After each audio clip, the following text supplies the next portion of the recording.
What's going on, everyone? Welcome back to Powered by Primus, and in today's video we'll be showing you guys some gameplay from our last Energon Invitational the other day, and we're running a COG list. Now, this is not my list. This is Kevin Flack's list. I did get this list sent to me, and I thought it'd be really cool because I've always been looking for kind of a fun way to play COG, and he did get first place at his qualifier with this deck. At least the team, I do run a different list just because there's a few card choices that I run versus my meta versus his meta. So I'm going to be posting a link down in the description box below so you guys can go check out his official list, and you guys can kind of make some modifications from there, or you guys can run his list because it is actually really good.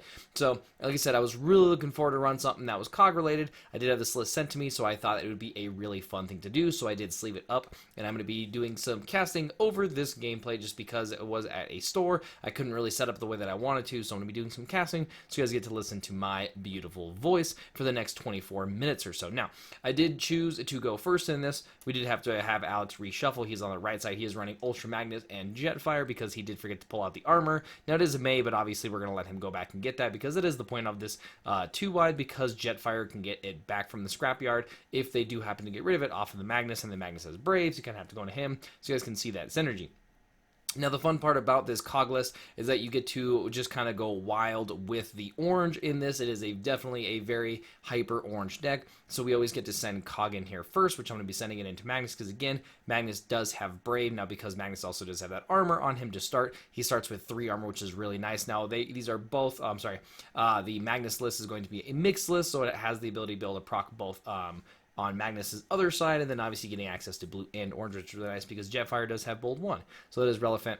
Alex is going to be flipping here and then playing a Matrix onto him, which is going to be able to give him that +1 attack. Now, it's also both a blue and an orange pip. Now, he is swinging here to see if he gets the proc. He does not. He's getting in for big damage here. I'm pretty sure this is like 7 or 8. So it looks like that was going, a lot more than that because I did take 9. So that was getting in there for 10. Does have 1 armor, which is really nice because you really want COG to go down. COG has the really awesome effect that he becomes a weapon after he's KO'd. He's also the biggest weapon that we have in the game, which is really fun to be able to put him onto a character. And then you get to draw a card for each character you have out, and then you may play an upgrade on each character. It's really fun stuff. And then you have Chop Shop, who can attack, and when he attacks, you get to move an upgrade from another character onto him, so you get to move that weapon over to Chop Shop and do the effect again. So it's really, really cool. You got some fun shenanigans in the list. I'm debating on here what I want to do. I'm going to be going with this grenade launcher. This is a really cool synergy in the list. I don't know if a lot of people would recognize, but you get to play an upgrade on to Wheeljack, which allows you to draw 1, scrap 1, and then if you attack with Chop Shop, you get to move it over, so you essentially get to free cycle for the turn. We're getting in here for, it looks like 9 or 10 damage. Going in, he's going to be taking about 6 or 7 here. So it looks like he is taking 6, which does put him on 7, so he does have 10 health left on that Ultra Magnus. Now, this is the one disadvantage of the list, is now that our opponent knows kind of really what we're trying to do with this COG and such, he's going to be flipping Jetfire here, getting back some type of armor or utility. Looks like he's going for that superior plating. Now, this is one way to cheat that card out. You do not have to play the tech research because Jetfire doesn't say May. You do get to look for 1, so this does get it out, which gives that Jetfire now tough 4, and he's going to be going into Chop Shop. He doesn't have to go into COG anymore, so unfortunately, my COG is either going to have to wait for us to reset or me play some cheeky cards to be able to get it KO'd. He does go for a rollout here, which allows him to flip both characters. Now, that does turn the Brave back on for Ultra Magnus, and then that does get the bold back for Jetfire. So a really cool card in the deck. It also has a blue and an orange battle icon, so again, really helping on attack and on defense. Jetfire swinging in here to Chop Shop, and this might be enough to get it done. They do get a lot of damage, and again, we're not running any blues in our list, so it does depend on his flip. Looks like he's getting in for 6. We do have 1, which means we're going to be taking 5 damage, leaving us with 4 health left on our Chop Shop. So the next attack going into Chop Shop is definitely going to get him KO'd. Do draw for the turn. Nice little reckless charge off the top of there. We do have some really cool stuff. We also do have a field communicator. I do run it as a 1 of in the list just because usually you're playing the COG. We're going to go for a bashing shield here real quick. Now, we do have the target choice between both superior plating and the Ultra Magnus armor. At this point, I'm going for the Ultra Magnus armor. The reason behind that is because even if Jetfire chooses to flip and you try to get back the armor, you have to replace the superior plating. So it's a really bad trade to go for something like that. So I really wanted to hit that Ultra Magnus armor, especially since I'm going to be trying to spend most of my attacks going into Ultra Magnus because he does have the Brave. I do want him to have that 2 less armor. Now, because I did play the Bastion Shield there, I get to draw a card and scrap a card. Now you see that I did draw that piece through Tyranny, which is really amazing because now I get to piece away that cog, which allows me to take an additional turn. I do get his proc here, which allows me to draw 2 cards because I do have 2 characters. The really awesome part as well is now I get to attack with Wheeljack into this Ultra Magnus, hopefully KOing him, and then allowing me to attack again. Now, I did play the free upgrade off of the weapon, which is going to be the Field Communicator. The top card is going to be that Erratic Lightning, and I'm going to choose to put that onto the Chop Shop there. It is just a free weapon, essentially, so it's really nice. We do have a short debate here about, because of the upgrade from the COG, I do have the ability to still play an additional upgrade onto Chop Shop off of its ability because the Field Communicator is the one that played the Erratic Lightning. I do not want to replace the Erratic Lightning, so I choose to just leave it here. Now, again, I was talking about the piece turn. It's really nice because I do get to flip Wheeljack here, go into Ultra Magnus, hopefully KOing this Ultra Magnus because we're getting in for quite a bit of damage, so let's see what we get here. We do have the built-in Bowl 3 because we do have a weapon in the scrap. Looks like we're getting in for 16 or 17. It is going to be enough to get it done, and then now we get to reset our extra turn, and then we get to go into Jetfire. We probably won't get a one-shot KO, but this is going to set us up for pretty much an easy victory because even with our opponent having to go back into either Chop Shop or Wheeljack, we're still going to have another character to probably get the job done. Going for the reset.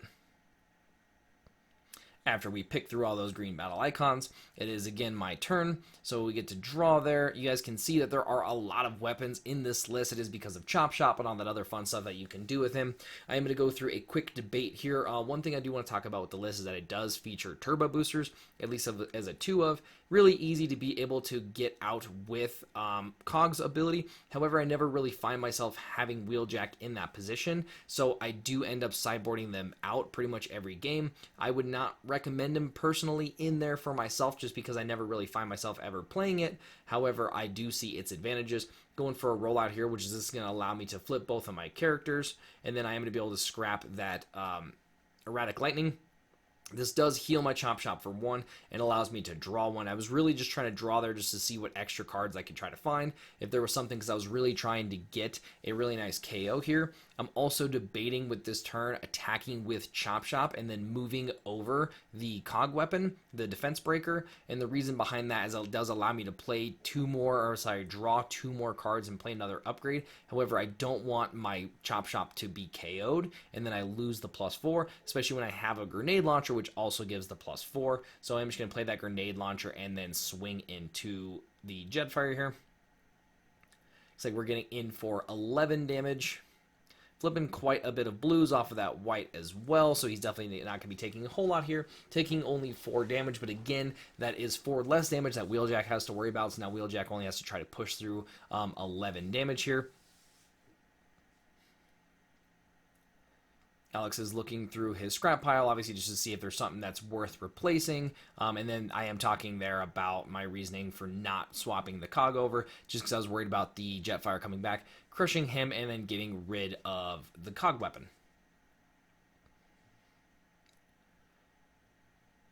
Looks like Alex here is probably debating on that Noble's Blaster and some other stuff. Now he has a pretty easy route to KOing this Chop Shop here just with base on the board. He's going to be flipping to pick up a spare parts, which is going to allow him to protect that superior plating, and then he's going to be going for that Noble's Blaster, which is the upgrade for the turn. Now he's going to be getting in for 6 with Pierce 2 under the Chop Shop. Now this is definitely going to seal the deal on the Chop Shop, but allowing him to be able to play that spare parts really gets to protect that superior plating in case they do happen to top deck another Bashing Shield or a Ramming Speed. Alrighty, and Chop Shop definitely goes down there. Top decking that Reckless Charge. I believe that's the second Reckless Charge, and either way, it's going to be more than enough, I believe, here to be able to get the job done. With that Reckless Charge, we're looking at like 14 base damage, which is kind of crazy, and then Bold 3. So we're going to be getting in for a lot of damage here. It's going to really come down to his flips. We're getting those 2, and then the 3 base on top of that. So he said that's 9, 13, 14, like 18 damage, and he's flipping only 2 blues. So it's going to give me more than enough to be able to take down that Jetfire and send us into game 2. Alrighty, now getting into game 2 here, I did sideboard out, like I said, those turbo boosters, and then I also was running one press the advantage main board. I did sideboard that out as well and brought in 3 ISO functions.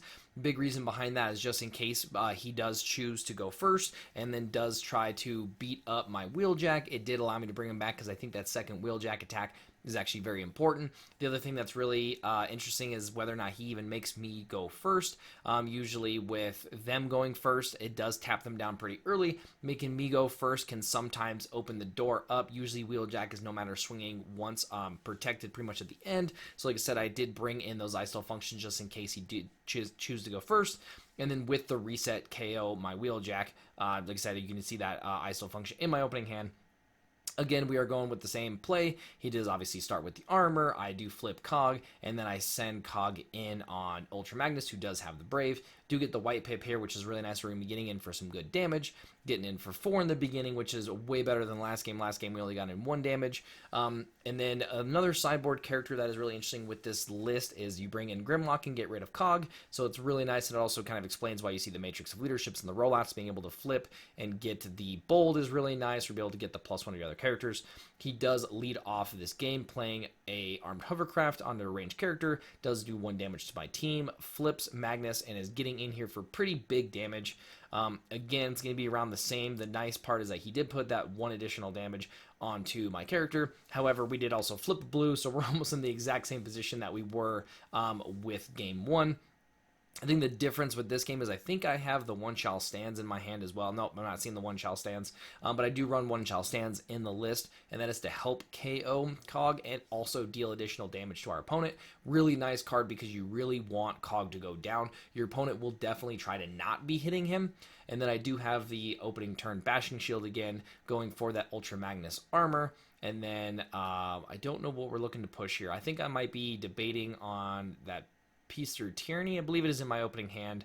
Taking a second turn after this would be bad though, so I don't think it. Nope, it's a supercharge is what I was debating. So we're gonna be flipping wheeljack here just to be able to get him ready to be able to get in a big attack because we do want our COG to be going down next turn. We'll see what happens with it. But yeah, like I said, I'm debating here on the supercharge.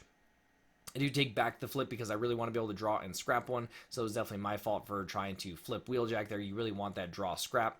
And then I also should have played the bashing shield on the wheeljack to be able to get the draw scrap, but again, just kind of messed up. But this deck has a lot of room for error because you're swinging with so much orange. That supercharge is going to allow me to get in 6 damage onto that Ultra Magnus, which is really nice, putting him at 10 damage, only leaving him with 7 left, which is most likely going to be enough to be able to get the job done with the wheeljack next turn.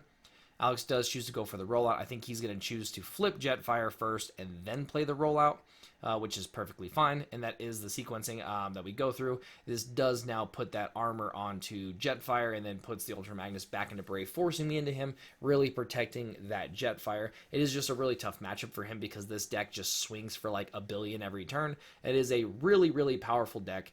So Alex is going with a bashing shield here to get rid of my bashing shield, swinging Jetfire into Chop Shop. Again, with that bolt here, he most likely will have enough to get the job done. Looks like he's swinging for 5, 7, 8, which is just enough with the armed hovercraft. Nope. Sorry, I'll be taking 7, which is going to put me at 8, leaving me with 1 health, which is really unfortunate because unless he sees another armed hovercraft, he's going to have to spend an attack going into Jetfire. He could also get the ability off of Ultra Magnus's ability if he does happen to proc it. However, I don't think I'm going to give him the chance to be able to get that off with the Ultra Magnus.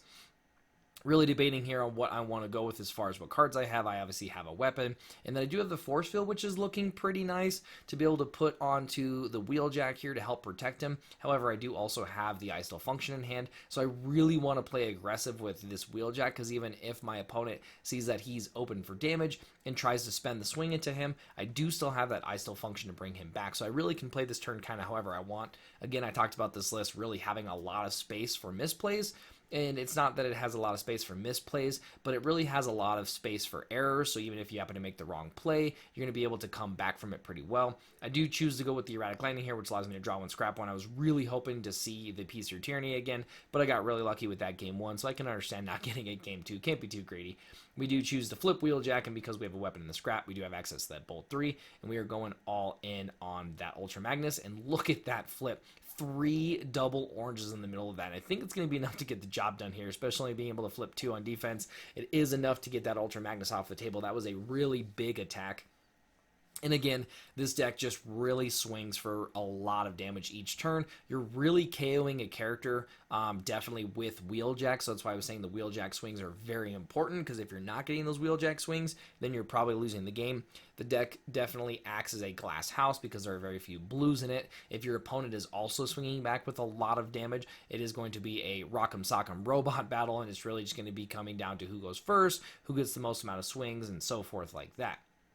Alex is going to be playing a supercharge here, and is probably going to be going into Wheeljack most likely, because the supercharge would be kind of useless into the chop shop. We don't really flip any blues, obviously. I think we only have like 5 blues in the deck. He's getting in for a lot of damage here. I don't think it's going to be enough to KO Wheeljack. I do have the negative, I don't have any armor because of that erratic lightning, so we just take, I think it was like 14 damage. No, sorry, 10 damage, which has put us at 11. Again, even if he would have gotten the KO there, I did have the I Still Function kind of ready to go for it, so it'd be pretty interesting. Now, I do get 3 attacks here into this Jetfire, which is really unfortunate for Alex that the reset did go this way, because I don't see a way that he's able to kind of win from this scenario. And this is another really cool part here, is that with these attacks, I'm going to play that Power Punch onto COG, which pretty much seals the deal, because you're going to see fun little synergy here. We're going to throw in Wheeljack, and it's because I really want to be able to scrap my, shuffle my deck back in. So I was hoping to flip enough to be able to shuffle, just because I really want those double oranges back in. Getting in for quite a bit of damage here. It's really hard to calculate that kind of math that quick. So it's 9. And then here, swinging with Chop Chop, I get to move that erratic lightning over. So essentially I get access to being able to play 2 weapons that turn, which is really, really nice. So it's really important to make sure that if you do swing with Chop Chop, you do try this list out, that you do try some of those little abilities. And then Chop Chop wasn't able to finish the job. We got really close, but COG is definitely going to be able to finish it, especially with that bold 3. So again, just really unfortunate for Alex. I got 3 massive swings in there. He kind of knows the writing on the wall and knows that this game is over. So that does give me the match 2-0. Like I said, this deck is really awesome. I'm actually going to be showing you guys another match tomorrow with this same list. Really, really fun stuff. The matches went really quick for the night. I'm just showing off the Grimlock there that you bring in for the side. Mainly probably for wide lists that you bring it in for, because the trample is really important. There are also steamrolls in the sideboard, which is always a really good thing with Wheeljack to be able to bring in, especially when you're swinging for, 16 to 18 damage. Making sure that you aren't wasting that 18 damage on a character that only has 1 health left is really, really important. So the steamroll is really nice to be able to possibly even get a double KO and to see some really fun stuff with that. So like I said, I'm going to be showing you guys a match tomorrow with this list going up against King Starscream, because I know a lot of you guys want to see King Starscream, so it's going to be a lot of fun. But again, big thanks to Kevin Flack for sharing his deck list. Like I said, he did win an Energon Invitational with this list, so I definitely wanted to play it for you guys. So like I said, I'm going to put his list down in the description box below, so you guys can go check that out. Hope you guys enjoyed this gameplay and my commentary, and I'll catch you guys in the next one.